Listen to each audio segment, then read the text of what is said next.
আসসালামু আলাইকুম। ওয়ালাইকুম সালাম। আন মুসাবাটা করে লই। আমের বাড়িতে বিসি আইছি। আমের কবিলায় কইছে আমি খেতে গেছেন বলে। আমি এই খেতে আইলাম। আমি লাড়ি আবার বাড়ি থুই আইছি। আমি খাড়াই থাকতেন না। লন এখন বই কথা কল লাগবে আমার। বই। আমার ধরা লাগবে না, আমি বইতেই পারবো না। আচ্ছা তো বল।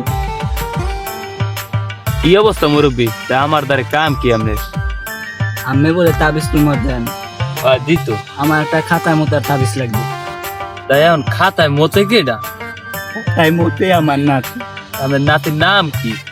নাতির নাম হলে দেয়া যে খাতায় মতে তার নাম দিলে হইবে না অন্যজনের নাম দিলে হইবে, খাতায় মতো ফেরবে।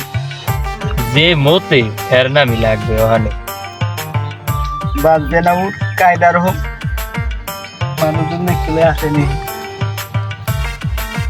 লজ্জাসর আমরা কেউ কোনো লাভ নাই, ফাও নাতির দোষ দিয়েও লাভ নাই। মতি আমি না ভাই, আমি নিজেই মতি।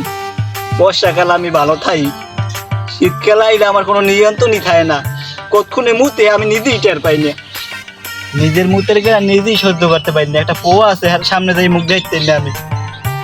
ঘরে একটা ওলা বিলই আছে, এই বিলই দেয় হাঙ্গো ঘরে উন্দুটি লড়াই লড়াই মারে। আর আমি হলে কি করতে পারেন, বড় সাই মাডাম লই এই বিলইটার দেয় পিঠেই। এই বিলইটার দৌড় দিয়ে দেয় আমার খাতার ফেরের মধ্যে দেয় ও মুততে দেয়। কয়দিন ধরে আমি বিলইটার মহল দিকে চাইতেন না, বিলইটা আমার উপরে বেজার। আর কেউ না জানুক, ওই বিলইটা তো জানে আমি খাতায় মুতি।